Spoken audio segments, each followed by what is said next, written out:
ډیرو درنو او قدرمنو اوریدونکو پام وکړئ د نن ورځې ډیرو تازه مهم او وروستي خبرونو ته. بسم الله الرحمن الرحیم. لومړی خبر: ارګوای د 1400 کال په لومړیو 100 ورځو کې به 100 ملي پروژې پرانیستل شي چې پیل به یې له کمال خان بند څخه کیږي.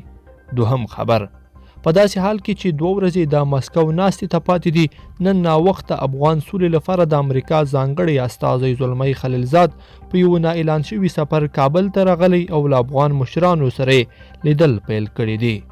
دریم خبر: په قطر کې د طالبانو د سیاسي دفتر ویان محمد نعیم وردګ وایي چې د دې دفتر د مشر ملا برادر په مشرۍ به د طالبانو یو لوړپوړی 10 کسیزه پلاوی د مسکو په جوړیدونکي غونډه کې ګډون وکړي.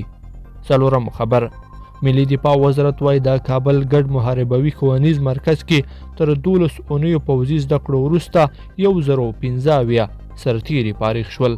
دفاع وزارت زیاتوي د فارغ شوو له ډلې څخه 102 تنه یې ښځې او 955 تنه نورې نارینه دي. پنځم خبر: افغانستان کې له اعلان شوي شمیر څخه زیات امریکایي سرتیري شتون لري.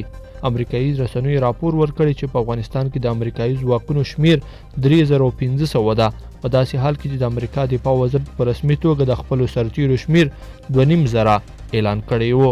شپږم خبر: د کورنیو چارو وزارت ویان طارق آریان وایي داسې معلومات یې ترلاسه کړي چې ښایي یوه خصوصي رسنۍ د چاودیدونکو توکو په لیږد کې لاس ولري.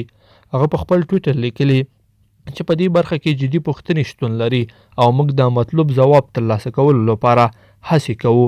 لیدونکو په دې هیله چې د نن ورځې دا خبرې ټولګه مو تر پایه لیدلې وي. که مو دا ویډیو خوښه شوې ویډیو لایک کړئ او چینل د سره سبسکرایب کړئ. تر بیا ښه وخت.